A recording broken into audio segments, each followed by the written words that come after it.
Salute অভিনেতা রঞ্জিত মল্লিককে। অভিনেতা সবাই হতে পারেন, কিন্তু এমন মনের মানুষ কয়জনে হতে পারেন? এবার দেখুন রঞ্জিত মল্লিক কি বলেছেন। আমি তার কথা শুনে নিজেই হতবাক হয়ে গেছি। একজন মানুষ এভাবেও ভাবতে পারেন? আমার বিশ্বাস আপনারা শুনলেও অবাক হয়ে যাবেন, হতবাক হয়ে যাবেন।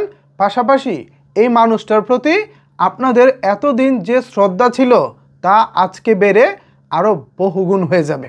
কি বলেছেন দেখুন। তিনি বলেছেন, আমি পর্দায় এমন কোনো কাজ করিনি যা আমি আমার পরিবারের সামনে বসে দেখতে পারবো না। ভদ্রলোক ইমেজটা আমার অভিনয় নয়, ওটাই আমার আসল পরিচয়। ভাই, এটা কি বললেন রঞ্জিত মল্লিক? আমি আবারও আপনাদেরকে পড়ে শোনাচ্ছি। এত সুন্দর কথা যেটা বারবার শুনতে ইচ্ছে করে। তিনি কি বোঝাতে চাচ্ছেন আমি অবশ্যই আপনাদেরকে বিস্তারিত খুলে বলবো। তার আগে তার কথাটা আমি আবারও আপনাদেরকে পড়ে শোনাচ্ছি।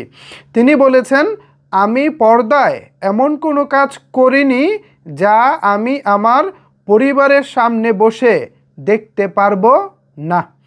ভদ্রলোক ইমেজটা আমার অভিনয় নয়, ওটাই আমার আসল পরিচয়। আমি আবারও সেলুট জানাচ্ছি শ্রদ্ধেয় রঞ্জিত মল্লিককে। উনি আসলে আমাদেরকে ভালো মানুষই অভিনয় দিয়েই ওনার অভিনয়ের ভক্ত বানিয়েছেন।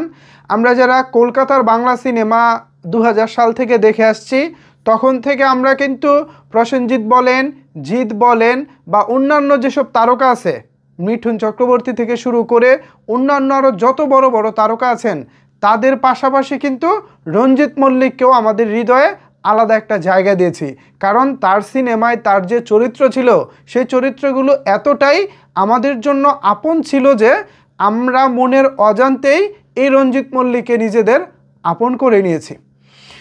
এবার সেই রঞ্জিত মল্লিক বলতেছেন, আমি সিনেমার পর্দায় এমন কোনো চরিত্রে অভিনয় করতে পারবো না যেটা আমি আমার পরিবার নিয়ে একসাথে বসে দেখতে পারবো না। আমি এমন চরিত্রেই অভিনয় করেছি যেটা মূলত আমি নিজে, অর্থাৎ আমি ব্যক্তিগতভাবে যেমন আমি পর্দায় অভিনয়টাও করেছি ঠিক তেমন। সত্যি অবাক হয়ে গেছি ওনার কথা শুনে। কিছুদিন আগে উনি ওনার মেয়ে কোয়েল মল্লিককে একটি কথা বলেছিলেন।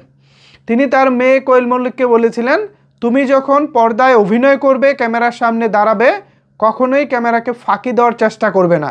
তুমি তোমার সর্বোচ্চটা দেওয়ার চেষ্টা করবে, কারণ দর্শকরা নিজেদের পকেটের টাকা খরচ করে তোমার সিনেমা দেখতে হলে যায়। সুতরাং তাদেরকে ঠকানোর কোনো রাইট, অধিকার তোমার নাই।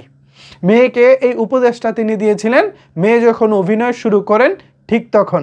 আর উনি নিজে যেই চিন্তাভাবনার মানুষ, উনি নিজে যেটা লালন করেন সেটা তো আজকে আপনাদের সামনে তুলে ধরলাম।